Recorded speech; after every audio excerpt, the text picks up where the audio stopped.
대표님 안녕하세요. 안녕하세요. 너무 오랜만입니다. 그러게 오랜만에 왔네요. 왜 이렇게 오랜만에 왔어? 전 출근은 매일 하는데요. 대표님 너무 바쁘셔가지고 대표님과 이렇게 내가 마주할 바빠서? 시간이 없네요.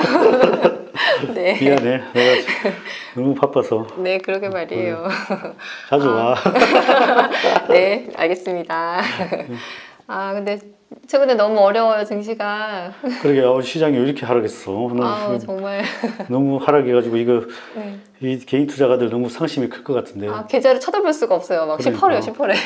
올해는 사실은 이런 게 안 왔었지. 사실은 좀 한번 경험이 할 때가 됐었어. 이런 저는 때가. 사실 이렇게 하락하는 거 처음 봐요, 지금. 진짜? 투자한 지 얼마 안 됐구나. 지금 제가 1년 좀 지났는데요. 이렇게 떨어지는 거 처음 봤어요. 이건 아무것도 아니야. 사실은 이건 아무것도 아니야. 네. 그래서 너무 무섭고, 근데 또 이런 뒤숭숭한 와중에 또 뉴스에 보니까 개인 투자자들이 빚내서 주식하는 B2가 사상 최고치라고 하더라고요. 그러니까요. 그게 제일 걱정이야. 네, 그래서 지난 13일 날 처음 25조 원을 넘은 후에 4거래일 연속으로 25조 원대를 계속 기록 중이라고 하더라고요. 우와. 그래서 이렇게 좀 신용도 늘고 이렇게 하고 있는데, 대표님 보시기에는 신용이 는다는 거, 이거는 어떻게 보세요? 주식 투자에 있어서? 너무 겁나. 신용 때문에 솔직히 또 피해 보는 사람이 많이 생길까봐 겁나고, 또 신용 때문에 주가 하락을 또 부추기는 역할도 해. 시장 하락 시에는. 하락 시에는? 하락 시에는 그게 또 악순환이 거듭된다고.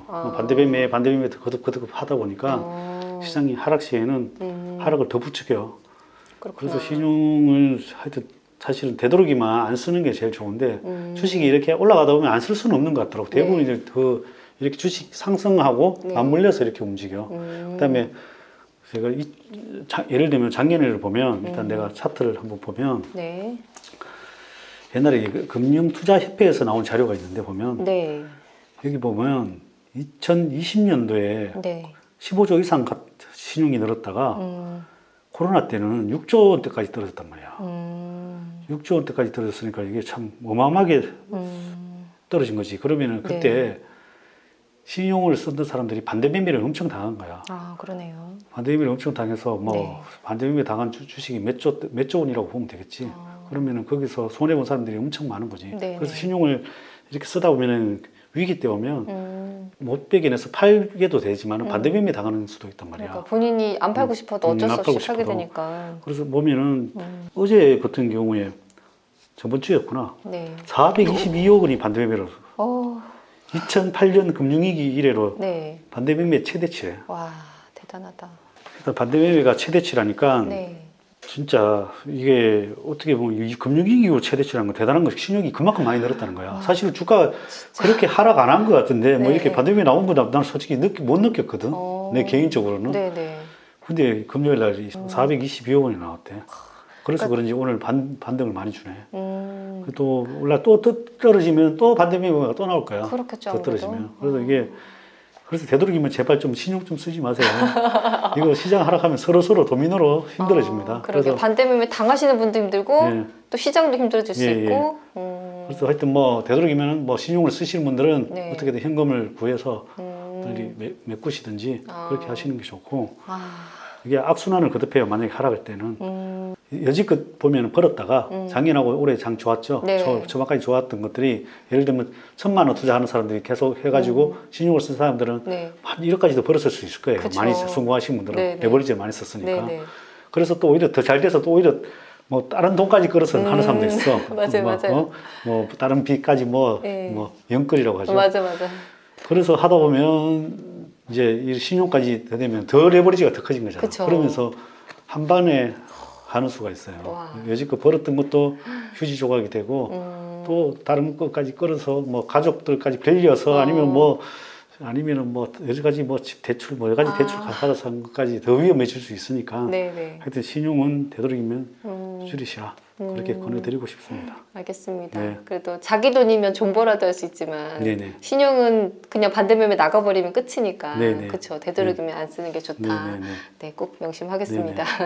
근데 이제 개인들 같은 경우는 그런 신용으로 이렇게 뭔가 지표를 확인할 수가 있는데 그 대차잔고도 있잖아요, 대표님. 대차 같은 경우에도 약간 그 공매도 대기 자금의 어떤 그런 성격으로도 볼 수가 있을 것 같은데 대차 같은 경우에는 이렇게 좀 느는 것 같다가 최근에는 또 조금 줄은 것 같기도 하더라고요. 그러니까요. 네. 이것도 보면 대차 잔고라는 게 이게 신용하고 거의 같이 간다고 보면 돼요. 이게 보면 같이 늘어서 가는데 이것도 이 차트에 보면 차트에 보면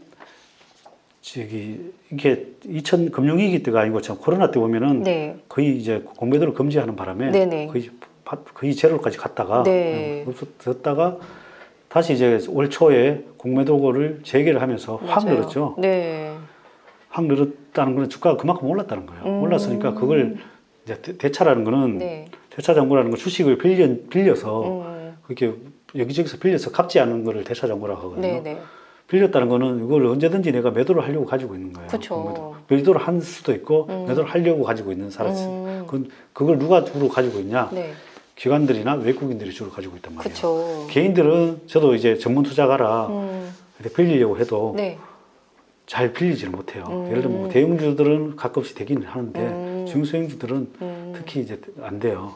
그런 것들은 이제 어떻게 보면은 우선 순위가 있때 기관 외국인을 배정을 하나 봐요. 개인들은 잘 하려고 해도 잘 안 되는 것 같더라고요. 그래서 일단은 주식이 많이 올랐다는 거예요. 대차 잔고가 늘었다는 거는. 많이 올랐으니까 이걸 팔려고 외국인 기관들은 좀 조정 좀 줘야 된다 하고 그걸 빌려서 파는 세력도 있고 파는 기관이나 외국인도 있고 그냥 빌려서 가만히 가지고 있는 경우도 있고 그렇게. 그래서 대차 잔고가 늘었다는 거는 일단은 우려스럽게 봐야 됩니다. 그래도 최근에 이제 대차 잔고가 조금 급감한 걸로 봐서는 조금 뭐 안정스럽긴 하다만은 일단은 대차 잔고가 많이 떨어질수록 우리한테는 유리하다 그렇게 보고 있습니다. 그래도 대차 잔고가 줄은 거는 개인한테는 그래도 조금 다행일 수 있다. 그래서 삼성전자는 뭐 또 어쨌든 늘었더라고요. 대차가 오히려 삼성 같은 경우에는 외국인이랑 기관이 3거래일 만에 다시 또 6.5% 이렇게 또 늘어났다고 하더라고요, 보니까. 이건 도대체 또 왜 그런가 궁금하기도 하고. 그럼 삼성전자는 뭐 더 떨어질 여력이 있다고 보는 시각이 많은 거죠. 뭐 기관이나 외국인 입장에서. 그 리포터들이 요즘 뭐 안 좋고 뭐 그래서 그런 것 같아요. 일단 원래 리포터 따라 많이 움직이거든요. 그렇구나. 그러니까 아직 뭐 반도체에 대한 어떤 여러 가지 우려가 해소가 되지 않았기 때문에. 그래서 그게 실적이나 오히려 뭐 걱정하지 마 이러면서 더 나와야 실적으로 이제 보여줘야 오히려 확 들어올 수 있다고 생각합니다. 그렇구나. 그러면 또 신용하고 대차 잔고 또 좋은 말씀 해주셨고 또 궁금한 점이 이제 외인하고 기관들 같은 경우에는 엄청 많이 또 팔았잖아요.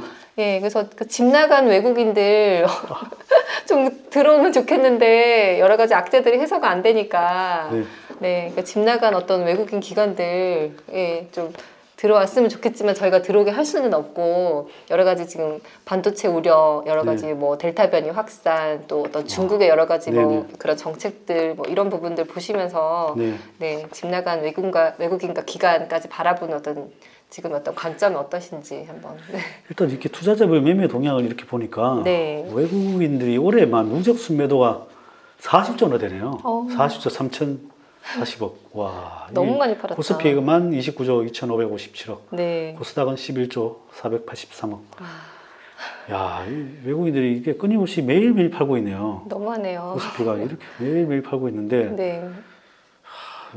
어쨌든 우리나라에 대한 성장성에 대해서 뭐 크게 좋게 보고 있지는 않는 것 같아요. 그리고 또 우리나라 또 신흥국이고 중국하고 좀 같이 연동되는 경향이 있는 것 같아요. 그렇죠. 너무 억울해요. 뭔가 중국 때문에 피해 보는 것 같아요. 항상 보면은 이게 시장이 항상 중국하고 연동되는 경향이 많이 있어요.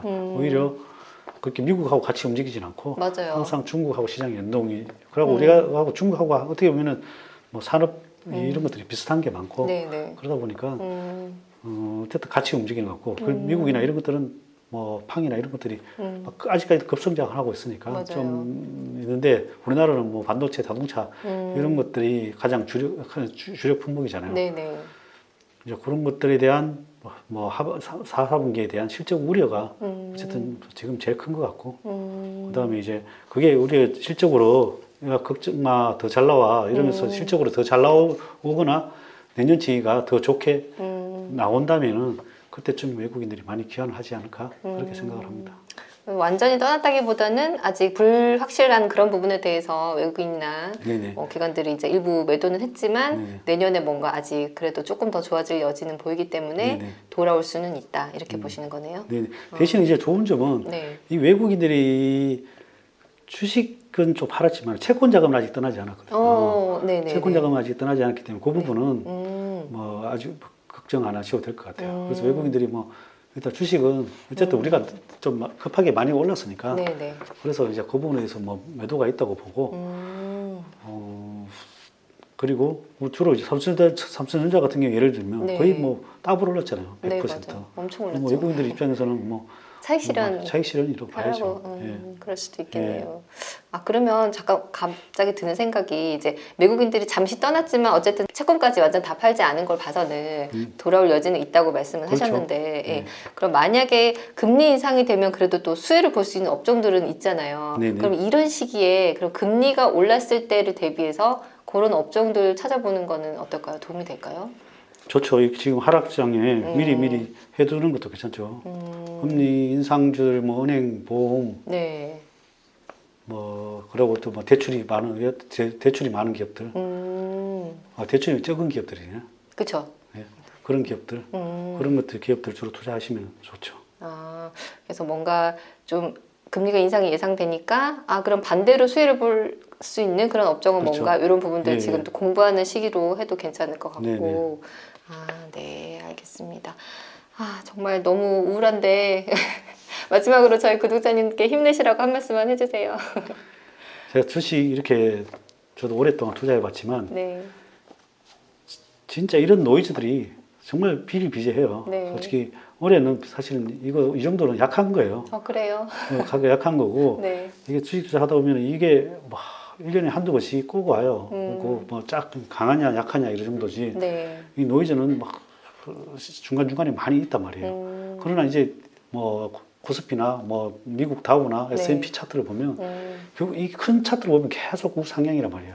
왜냐하면 이게 돈의 뭐라고 해야 되지? 돈의 힘이라고 해야 되죠. 돈이 계속 늘어나니까 이 기업 가치나 자산 가치 이런 것들은 계속 늘어날 수밖에 없어요. 그래서 너무 이 파동에 연연하지 마시고 좀 더 긴 시각으로 보시면 뒤로 물러나서 보시면 우리 투자할 때 큰 도움이 된다고 생각해요. 저는 이제 주식 투자할 때 큰 파동만 봐요. 이게 주식 투자할 때냐 빠져나올 때냐.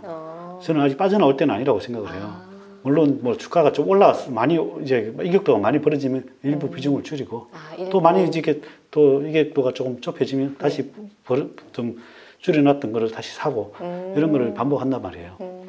그래서 여러분들 이 장파동에 너무 연연하지 마시고 좋은 주식 사서 좀 좋은 주식 사서 장기적으로 가져가다 보면 큰 수익이 난다고 확신합니다. 그래서 이게 주식이 이걸 하루하루 매매하시는 분들은 당연히 그렇게 해야 되지만 주식이 매일 올라갈 수는 없어요. 그렇죠. 매일 올라갈 수 없어요. 매일 올라가면 얼마나 좋겠어요. 그래서 이만큼 올랐으니까 좀 조정 주고 좀 조정 주고 오히려 조정 줘서 좀 떨어지고 맨날 제가 자주 얘기하는 강아지와 주가 강아지가 이렇게 벌어지면 결국은 다시 주인한테 돌아오게 돼 있습니다. 그래서 돌아올 때까지 곧 돌아온다고 생각합니다. 그래서 주인 버리고 간 건 아니니까.